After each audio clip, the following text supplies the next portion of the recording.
திரீடம் அப்படின்னு மலையாளத்தில் வெளிவந்த கணிக்கவே முடியாத ஒரு சூப்பரான த்ரில்லர் மூவியை பற்றி தான் பார்க்க போகிறோம். படத்தோட ஆரம்பத்தில் ஹீரோ புதுசாக போலீஸ் ட்ரைனிங் முடிச்சுட்டு எஸ்ஐயை ஜாயின் பண்ண வராரு. வர வழியில் அங்கே இருக்கக்கூடிய இயற்கையான காட்சிகள்லாம் ரசிச்சுட்டு வந்துட்டு இருக்கிறாரு. அப்போ ஒரு ஃபோன் கால் வருது. ஃபோன் காலில் அவங்க மாமா பேசுகிறாரு. நீ போகிற ஸ்டேஷனில் வந்து எந்த ஒரு பிரச்சனையும் இல்லாத ஸ்டேஷன்டா, ரொம்ப நார்மலாக இருக்கக்கூடிய ஸ்டேஷன் தான். அங்கே இருக்கக்கூடிய போலீஸ்காரவங்களாம் நல்ல எக்ஸ்பீரியன்ஸ் ஆனவங்க, அவங்கள்ட்ட கொஞ்சம் நல்லா பார்த்து நடந்துக்க அப்படின்னு சொல்கிறாரு. சரி மாமா அப்படின்னு சொல்லிட்டு அவரும் போகிறாரு. போயிட்டு போகிற வழியில் ஒருத்தட்ட ஸ்டேஷன் எங்கே இருக்குது அப்படின்னு வழியை கேட்குறாரு. வழி கேட்கும்போது அவர் லெஃப்ட்டில் போங்கன்னு சொல்கிறாரு. நேராக வண்டியை விடுறாரு. வண்டியை ஓட்டிகிட்டு போகிறாரு. போயிட்டு ஸ்டேஷனில் வண்டியை நிப்பாட்டிட்டு அங்கே இருக்கக்கூடிய போலீஸ்காரர் ஒருத்தட்ட கேட்குறாரு, நீங்கள் யார் அப்படின்னு அவர் கேட்குறாரு. கேட்டவுடனே இந்த ஸ்டேஷனில் நான் தான் புதுசாக ஜாயின் பண்ண வந்திருக்கேன் எஸ்ஐ அப்படிங்கிறாரு.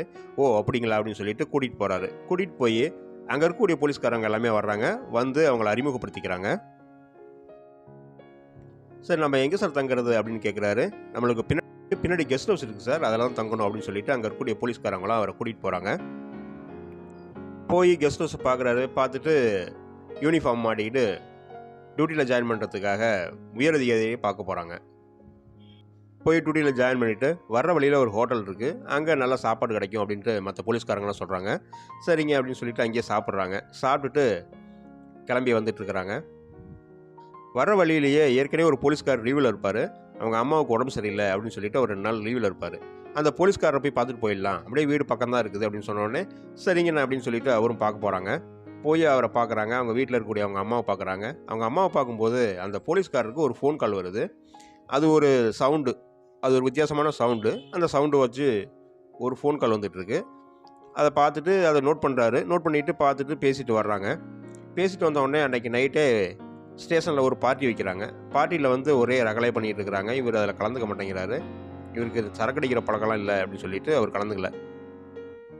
அடுத்த நாள் காலையில் அங்கே இருக்கக்கூடிய பார் ஓனர் ஒருத்தர் வராரு. பார் ஓனர் வந்து அவர்கிட்ட கொஞ்சம் லஞ்சம் கொடுக்கலான்னு பார்க்குறாரு. உடனே இவர் கடுப்பாகி எந்திரிச்சு கிளம்பி அப்படின்னு சொல்லி திட்டிடுறாரு.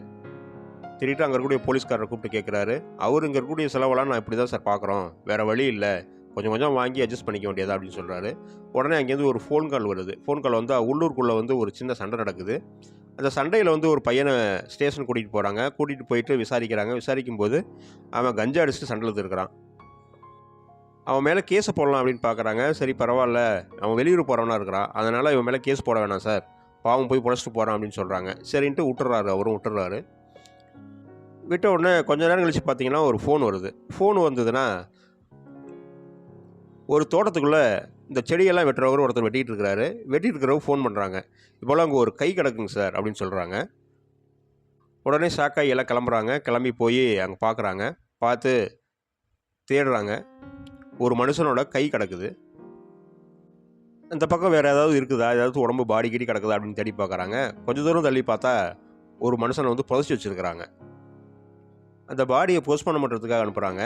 பாடியை போஸ்ட்மார்ட்டம் பண்ணுற டாக்டர் என்ன சொல்கிறாருன்னா, பின்னாடி தலையில் அடித்து தான் கொண்டு இருக்கிறாங்க, இது கொலை பண்ணி 2-3 நாள் ஆச்சு அப்படின்னு சொல்கிறாரு டாக்டரு. உடனே இந்த விஷயம் எல்லாம் ஊர் ஃபுல்லாக பரவுது. உடனே உயரதிகாரி ஃபோன் பண்ணி கேட்குறாரு, என்னாச்சு, ஏதாச்சும் கிடச்சதா, எவிடன்ஸ் கிடச்சதா அப்படின்னு கேட்குறாரு. ஒன்றும் இல்லை சார், தேடிட்டு இருக்கோம் அப்படின்னு சொல்கிறாரு. சொல்லிவிட்டு அதே இடத்துக்கு போய் தேடி பார்க்குறாங்க. வேறு ஏதாவது கிடைக்குதா, யார் கொலை பண்ணியிருப்பா அப்படின்னு சொல்லிட்டு தேடி பார்க்குறாங்க. தேடி பார்த்து அந்த தோட்டத்துக்கார விசாரிக்கிறாங்க. மற்ற ஏதாச்சும் எவிடன்ஸ் கிடைக்குதா அப்படின்னு தேடிக்கிட்டே இருக்கும்போது ஊருக்குள்ளே ஒரு பிரச்சனை நடக்குது. என்ன நடக்குதுன்னு பார்த்தா, அந்த ஊரில் இருக்கக்கூடிய ஒரு பெரிய ஃபினான்ஸ் கம்பெனி, இந்த ஃபினான்ஸ் கம்பெனியில் வந்து நிறைய பணம் நகையெல்லாம் கொள்ள போயிருக்கு. நேராக அங்கேருந்து வர்றாங்க. வந்து அந்த மேனேஜரை கூப்பிட்டு கேட்குறாங்க, என்னாச்சு, எப்படி நடந்ததுன்னு கேட்கும்போது, நான் காலைல வந்தேன் சார், வந்து பார்த்தா செக்யூரிட்டி மயக்கமிட்டு கிடந்தார்.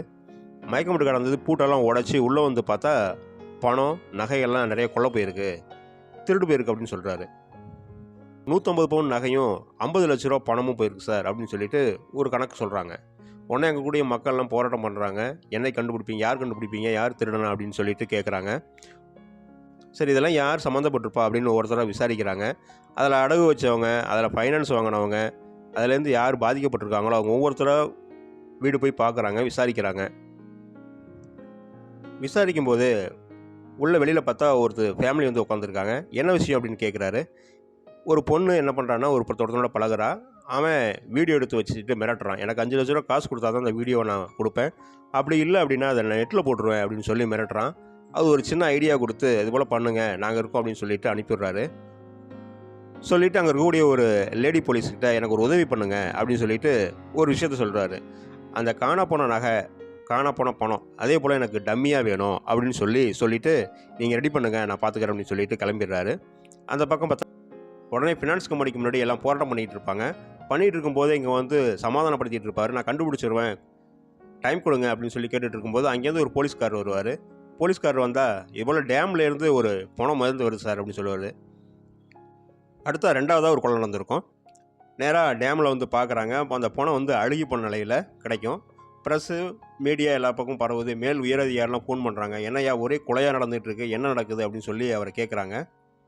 நீ ஏற்கனவே எக்ஸ்பீரியன்ஸாக இல்லை, அதனால் உனக்கு இந்த கேஸ் கொடுத்ததுனால ஒரே ப்ரெஷராக இருக்குது, சீக்கிரம் ஆளை கண்டுபிடி அப்படின்னு சொல்லி உயர் அதிகாரிலாம் ப்ரெஷர் பண்ணுறாங்க. இவர் ஒரே குழப்பத்தில் இருக்கிறாரு, புதுசாக வேறு இருக்கிறாரு, ஒன்றுமே லீடு கிடைக்கலையே, என்ன பண்ணுறது அப்படின்னு சொல்லிட்டு பார்க்குறாரு. ஏதாச்சும் ஆதாரம் கிடைக்குதா என்ன அப்படின்னு சொல்லி தேடி பார்க்குறாரு. விசாரிச்சுட்டு ஒருத்தர் பிடிச்சி விசாரிச்சுட்டு இருக்கும்போது அங்கேருந்து ஒரு ஃபோன் கால் வருது. இவ்வளோ பக்கத்தில் இருக்கக்கூடிய ஒரு மலையில் ஒருத்தர் அடிச்சு இழுத்துட்டு போகிற மாதிரி தெரியுது சார் அப்படின்னு சொல்லி ஒரு ஃபோன் பண்ணுறாங்க. ஃபோன் பண்ணனா நேராக போலீஸ்காரங்களாம் கூட்டிகிட்டு நேராக அங்கே போகிறாரு. போன உடனே அங்கே யாரோ ஒருத்தர் ஒரு ஆளை அடித்து போட்டுட்டு இவங்க போலீஸ்காரங்களையும் அடித்து போட்டுட்டு கிளம்பிடுறான். அவன் ஒரு திருட்டு நகையை கையில் வச்சுருக்கிறான். திருட்டு நகையை கையில் வச்சவனை அடித்து கொண்டுட்டு போட்டு போயிடுறானுங்க. உடனே போலீஸ்காரர் போய் பார்க்குறாரு. பார்த்துட்டு அவன் கையில் இருக்கக்கூடிய நகையை எடுத்து பார்க்குறாரு. பார்த்துட்டு இவன் யார் அப்படின்னு விசாரிக்கிறாங்க. விசாரித்த உடனே வெளியூர்லேருந்து கட்டட வேலைக்கு வந்த தொழிலாளியாக இருப்பான். அவனையும் இதே போல் தான் பின்னாடி தலையில் அடித்து கொண்டு இருப்பானுங்க. சரி இவன் எங்கே வேலை செஞ்சான் அப்படின்னு சொல்லிட்டு அந்த கட்டட வேலை செய்கிற ஓனர்கிட்ட போய் கேட்பானுங்க. இதுபோல் இந்த கட்டட வேலை செய்கிற இடத்துல போய் கேட்கும்போது இங்கே ஒரு 4 பேர் வேலை செஞ்சாங்க சார், அதில் ஒருத்தன் தான் சார் அவன் அப்படின்னு சொன்னோடனே அவன் கையில் ஒரு நகையை வச்சுருப்பான். அந்த நகையை எடுத்துகிட்டு போய் அந்த ஃபினான்ஸ் கம்பெனியில் பார்க்கும்போது அந்த நகை, அந்த அட்ரஸ் எல்லாமே ஒத்து வரும். சரி பரவாயில்ல நான் கண்டுபிடிக்கிறேன்னு சொல்லிவிட்டு அங்கேருந்து கிளம்பி வந்துடுவார். அங்கேருந்து கிளம்பி வந்தோடனே ஸ்டேஷனுக்கு வந்துடுவார். ஸ்டேஷன் வந்தோடனே அந்த லேடி கான்ஸ்டபிள்கிட்ட கூப்பிட்டு கேட்பார். நான் உங்களை ரெடி பண்ண சொன்னேன், ரெடி பண்ணிட்டீங்களான்னு சொன்னோடனே ரெடி பண்ணிட்டேன் சார் அப்படின்னு அவங்களும் சொல்லுவாங்க.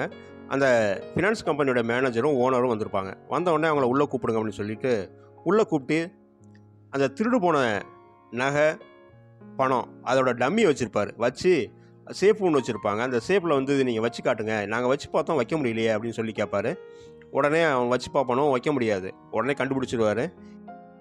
நாங்களே வச்சு பார்த்தோம் வைக்க முடியல, யாரை ஏமாற்ற பார்க்குறீங்க அப்படின்ட்டு உண்மையை சொல்லுங்கடான்னு சொன்னோடனே அவனு சொல்லிடணும். சார் காணா போனது கம்மியான நகை தான், பணமும் கம்மியாக தான் போச்சு, இன்சூரன்ஸ் கிடைக்கும் அப்படிங்கிறதுக்காக தான் நாங்கள் சொன்னோம் அப்படின்னு சொல்லிடுவார். சொல்லி முடித்த உடனே அந்த திருட்டு போன நகையோட பிரச்சனையை முடிச்சு வச்சுடுவார். அடுத்ததாக கொலையில் சம்மந்தப்பட்ட இன்னொருத்தனை தேட ஆரம்பிப்பாங்க. அந்த ஃபினான்ஸ் கம்பெனியில் ஒருத்தன் நகையை வச்சுட்டு வீடு அடமானம் வச்சுட்டு அதில் வட்டி அதிகமாக போனதுனால அவன் ஊரை விட்டு போயிடுவான். அவனை பிடிச்சி விசாரிக்கும் போது அவன் சொல்லுவான், இது போல் நான்லாம் இல்லை சார், என்னோடய வீடு அடமானம் போகிற மாதிரி இருந்தது, அதனால தான் நான் ஊருக்கு போயிருந்தேன் அப்படின்னு சொல்லிட்டு அவன் சொல்லிடுவான். அவனோட உயர் அதிகாரி கூப்பிட்டு கேட்பார், உனக்கு எக்ஸ்பீரியன்ஸ் இல்லை, உன்னை கேஸை மாற்ற சொல்லி ஒரே ப்ரெஷராக இருக்குது, சீக்கிரம் ஏதாவது ஒன்று கண்டுபிடியா அப்படின்னு சொல்லி அவர் ரொம்ப ப்ரெஷர் பண்ணுவார். கதாநாயகன் என்ன பண்ணுறதுனே தெரியாமல் ஒரே மண்டை குழப்பத்தில் உட்காந்துருப்பார். ஒரே டென்ஷனில் உட்காந்துருப்பார். அந்த நேரத்தில் ஒரு ஃபோன் கால் வரும். பக்கத்து ஊர்லேருந்து ஒரு நகை கடையில் ஒரு லேடி ஒரு நகையை அடவு வைக்க வந்திருப்பாங்க. அந்த நகையை வந்து அவங்க அடவு வைக்காமல் அடுத்த நாள் வரேன் அப்படின்னு சொல்லிட்டு போயிடுவாங்க. அந்த நகை கடைக்காரர் என்ன பண்ணுவார் அப்படின்னா, இது ஒரு திருட்டு நகை சார், எனக்கு ஒரு சந்தேகம் வந்துச்சு, அதனால தான் நான் இதை ஃபோட்டோ பிடிச்சி வச்சுருக்கேன் அப்படின்னு சொல்லிட்டு ஃபோன் பண்ணுவார். ஃபோன் பண்ணோடனே நேராக எஸ்ஐ அங்கே வருவார். வந்து நகையை பார்ப்பார். நகையை பார்த்துட்டு விசாரிப்பார், யார் அவங்க எப்படி இருந்தாங்க அப்படின்னு விசாரிக்கும்போது இங்கே வந்து கேட்டாங்க, நகையோட ரேட்டு ரொம்ப கம்மியாக சொன்னேன், சரின்ட்டாங்க, அதனால தான் எனக்கு டவுட் வந்துச்சு அப்படின்னு சொல்லிட்டு நான் ஃபோட்டோ பிடிச்சி வச்சுருந்தேன் அப்படின்னு சொல்லி சொல்கிறாரு. சரி அவங்க எங்கே போனாங்க அப்படின்னு கேட்கும்போது நேராக ஏத்தாப்பில் அந்த மெடிக்கல் ஷாப் தான் போனாங்க அப்படின்னு சொல்கிறாரு. நேராக அந்த மெடிக்கல் ஷாப்பில் போய் விசாரிக்கிறாங்க. விசாரித்தா அந்த மெடிக்கல் ஷாப்பில் இருக்கிறவங்க ஒரு 4-5 பேர் தான் சார் வந்து வாங்கினாங்க அப்படின்னு சொல்லிட்டு அந்த மருந்தோட டீட்டெயில் சொல்கிறாங்க. மருந்து எதுக்கு சாப்பிடுவாங்க அப்படின்னு கேட்குறாரு. இந்த மருந்து பொதுவாக ஸ்ட்ரோக்கு வந்ததுன்னா அந்த மருந்தை சாப்பிடுவாங்க சார் அப்படின்னு சொல்கிறாங்க மெடிக்கல் ஷாப்பில்.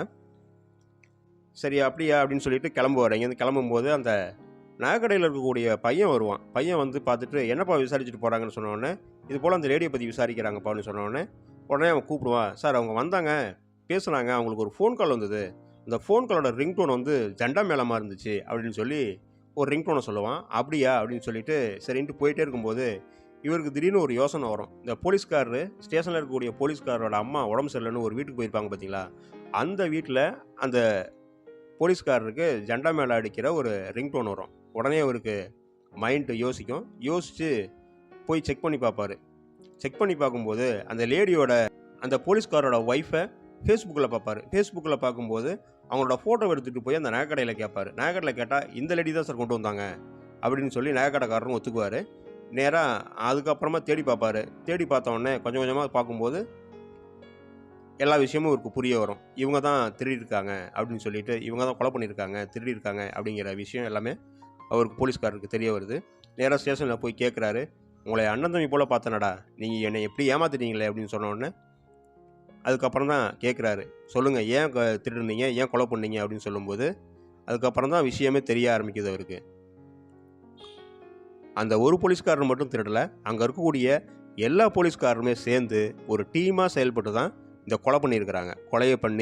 அந்த கொலையை பண்ணி மறைச்சிட்டு அங்கே இருக்கக்கூடிய நகையை எல்லாத்தையுமே எடுத்து ஆளு கொஞ்சமாக பங்கு போட்டு பிரிச்சுட்டு மறைச்சிடலாம் அப்படின்னு யோசிச்சிருக்கிறாங்க. அதை எப்படி பண்ணாங்க அப்படின்னு சொல்லும்போது, அந்த கட்டட வேலைக்கு வந்த ஒரு 4 பேர், அந்த 4 பேரில் வந்து ஒருத்தன் கஞ்சா கடத்திட்டு வந்திருப்பான். அவனை பிடிச்சி அடிக்கும்போது ஊரில் ஒரு பேங்கில் கொள்ளையடிச்சிட்டு அங்கேருந்து தப்பிச்சு இங்கே கட்டட வேலைக்கு வந்ததாக சொல்லுவானுங்க. அதில் ஒருத்தனை பிடிச்சி அடிக்கும்போது அவன் என்ன பண்ணுவான்னா இறந்துருவான். ஸ்டேஷன்லேயே இறந்துருவான்.